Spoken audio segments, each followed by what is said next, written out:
ตะนางขังน้แม่น ำมันน้อยมันหมุนเลย งุ่นแล้ว หัวเข่าเลยเอาเบิ่งไปพี่น้องเนาะทั้งบ่าวคำลากำลังเด้อพ่อแม่พี่น้องเด้อเฮ็ดไปเฮาได้มันคือตะกกดาบไปทางใดทางกองน้ำเพิ่นบ่กองน้ำก็คืออีกแบบนึงได้มาเฮ็ดร่วมกันเด้อ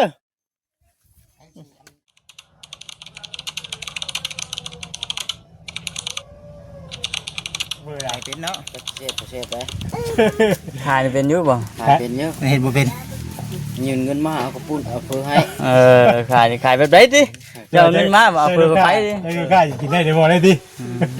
คักนะเนาะแน่พี่น้อยเนาะอยู่ที่ทางใหม่ครับหลายคือเก่ามื้อนี้ก็ได้มานั่งโอ้นั่งล้มกันเรื่องซ่านเพิ่นนั่นแหละพี่น้อยมื้อนี้ก็ได้คือว่ามีงบ10,000แล้วเนาะเรื่องนี้เรา10,000 บาทบ่10,000 บาทเนาะยังอีก 40,000ก็มีอีก 40,000นี่แล้วเลยหลังคานี่อ๋อแล้วคือรวมทั้งเงินกระสร้างค่าไม้บ่แล้วก็มีสังกะสีบ่มีบ่มีครบแล้วบ่ไล่ครบแล้วบ่จังสีพร้อมพวกกำลังแสดงว่าคันได้50,000นี่ถือว่าแล้วบ่เลยสุดหลังคานี่ทั้งค่าสร้างทั้งค่าสังกะสีทั้งเงินรวมเบิดเลยเนาะรวมไปเลยว่าง่ายๆชุดโค้งหลังคากับราคาสร้างแม่นเบิดชุดชุดเลยอะไรลืมสังเกตเบิ่งมื้อนี้ไปแต่งโฉมมาบ่กนหนวดตัดผมบ่จ้างเขาจะบ่ไปหาไหนไปตัดให้มุ้งบ่มุ้งสร้างคิดเนาะแบบนี้เนาะเป็นว่าคิดบ่ได้มาเนาะแต่งามอยู่ได้พี่น้องเนาะที่ก็คอมเมนต์กันมาอยู่ว่าตัดผมมาหลายรอบบ่ได้บ่เกียงไกลขึ้นพี่น้องเนาะเอาโอเคแล้วอันขอบใจละลายเนาะ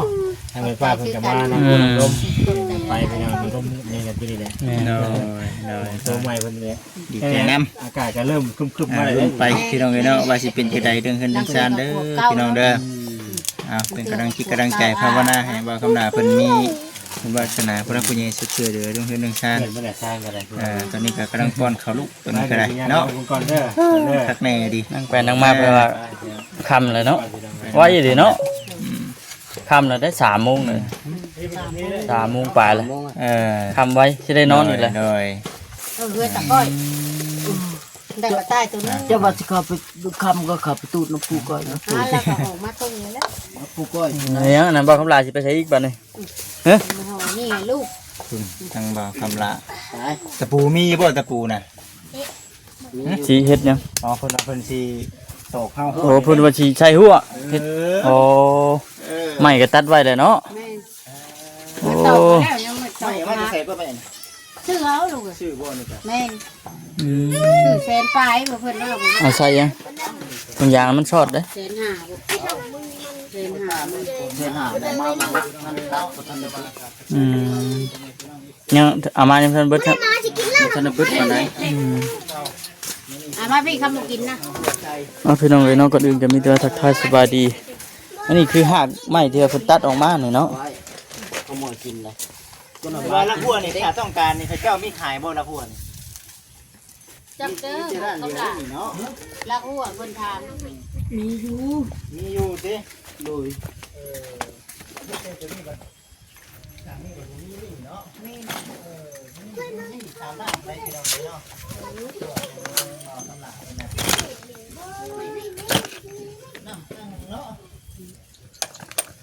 ดำโอ้มันดิงดำดิงประเภทดิงหน้าโอ้ยตรงหน้าก็ได้ดิดินทรายเนาะแม่นถ้ามาปั่นตีคันนี่มันตีเป็นไงนะว่าทรายครับจุกน้องลงไปนี่มันเป็นนกซะใจน้ำนี่บ่แม่นแต่คนเฮาสิเฮ็ดบ่เลือกเฮ็ดแบบใดมันได้แบบนั้นโดยเป็นแบบนั้นเนาะจุกจี้มานึกจีไงกับมือผวีดให้กระเต็กเบิดได้มือผวีดรถจกนี่แม่งจีไงบ่น่ะ ไม่กี่ใหญ่ก็มือ แมงกุจีใหญ่กับมือพระเวทแน่ว่ามาคำลากเพิ่นว่าสิอันโอ้มันแก้วต้นอันคำลานี่สิติดสิบ่ติดบ่เบิดซ้ำ นึกเสือจะว่าปลูกทางใดก็ได้คือตายอยู่เอาปลายลง ปลูกได้ก็ได้ดิ ตับใส่หม้อนะ โอ้ ปลายลงน้ำก็มี เนาะ ก็ได้ตาย ตายครับ บ่คำเชื่อดิ ตายเนาะบอกผิดมันจะเฮ็ดผิดสูตรป่ะจ๊ะ บ่แก้วลูกว่าปลายลูกตาย ปลายลง เอาเท่าไหร่ลูกก็ได้ซั่น บ่ได้บอกคำว่าทางใดลูกได้จับทำใดลง อยู่ผมแน่เบิ่งคือว่ามันมีหากอยู่ซื่อดอกเนาะ คิดว่าก็ได้ทางไหนลงก็ได้ คือเห็นมันมีหากอยู่นะบ่จิต ให้คนตี ตอกไม่แดงครับเนาะ คือว่าพี่น้องเนาะโอ้คนมี5หัวแล้วพี่น้องเนาะเอาก็สิพากันตกเน่งจะพุ่นเนาะ นี่น เบิ่งค่อยเป็นค่อยไปเนาะได้สำไรก็เอาพี่น้องเลยคือว่าโอ้ครั้งแต่ละขั้วเพิ่นนี่แหละ ไม่แดงเนาะบ่จิตเนาะ โอ้แน่นอยู่เด้อเฮ้ย โอ้ขุดลึกเติบป่ะจ๊ะ ยามแรงถ้าจะเป็นยามแรงยังแน่นกว่านี่มันเป็นยามฝนมันก็จะตึงๆใช่ไหม ดินมันอ่อนเนาะ นอนลงไปพี่น้องเพิ่นกำลังไปเอาดูอันน่ะ คนตี คนตีงามเนาะนี่นะพวกอ้อมเบิ้ลนี่คักเลยนี่พี่น้องเห็นเนาะตัวนี้ก็ยังอยู่3ล้านต้นละ30เนาะ ต้นละ30เป็นกีบบ่ เนาะต้นละ30อัน เอา30 30ลักเอ้ย30,000 ต้นละ30,000 1 2 3 4 5 6 7 8 9 10 11 12 13 14 15 16 16ลักคูณมึงดู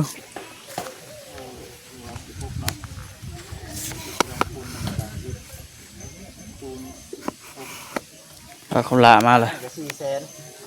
ทางนี้ก็400,000 คนตีมีอันเดียวป่ะ คูณ2 900,000ทางหน้า900,000ก็นี่ ฮะ โอ้ว่า1ล้านปลายนะพี่น้องเนาะ1ล้านปลายนี่สามารถ มีอันเดียวเนาะ ได้เลยเนาะ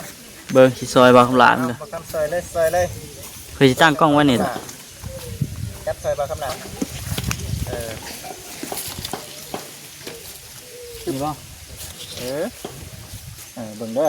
ที่บอกคำจับข้างหลังมาอยู่ พูดแล้วบาคำต้องอยู่ทางไหนคนตีก็ต้องอยู่ทางนี้เนาะเอาเนาะสั้นละวะเตะเลขเนาะ รับกันไล่ไม่โคกน้อย ไงบ่กระต่ายนะ อยู่บึดนี้ ฮะเมื่อไรบ่ เมื่อหนึ่งข่าว โอ้ได้กระต่ายโอเคบ่ได้เคยกินจักเทื่อได้พี่น้องเลยเนาะโอ้มันตกได้เนาะพี่น้องเนาะ ไม่แดงเนี่ยป่ะ เก่ง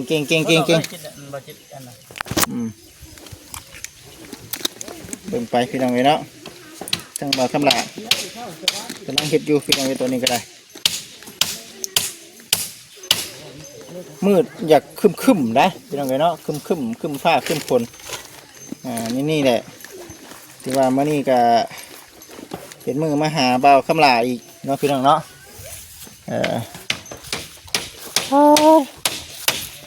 ไวเนาะเฮ้ยไม่แดงยังได้ ขอทาอยู่ได้เฮ้ยคือเนาะ ไอ้เนี่ยบ่ต้องบ่น เอาเลยเอาให้ฮอดพี่ก่อนก็ได้เป็นไรต่อบ่ต่อเนาะ ตัวเงาไปก็ ต่อยาวไปก่อนให้ได้ให้ชุดแถวก่อนเนาะ เดี๋ยวไม่เพิ่น ติดอยู่บ่เฮ้ยกูเดี๋ยวไม่ตัวนะ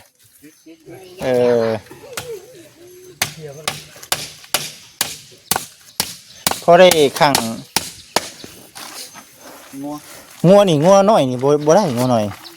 ต้องมีตะนางเนาะคำมีตะนางนี่งามคัก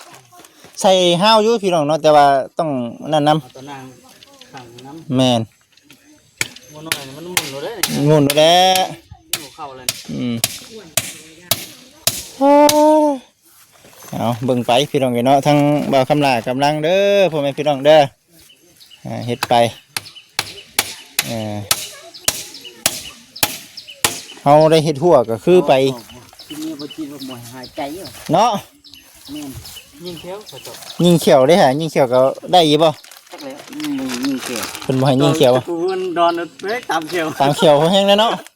โอ้ยเอาอีกแล้วสูตรว่าคำเลยเนาะ ติดอีกแล้ว นะจังเลยเนาะ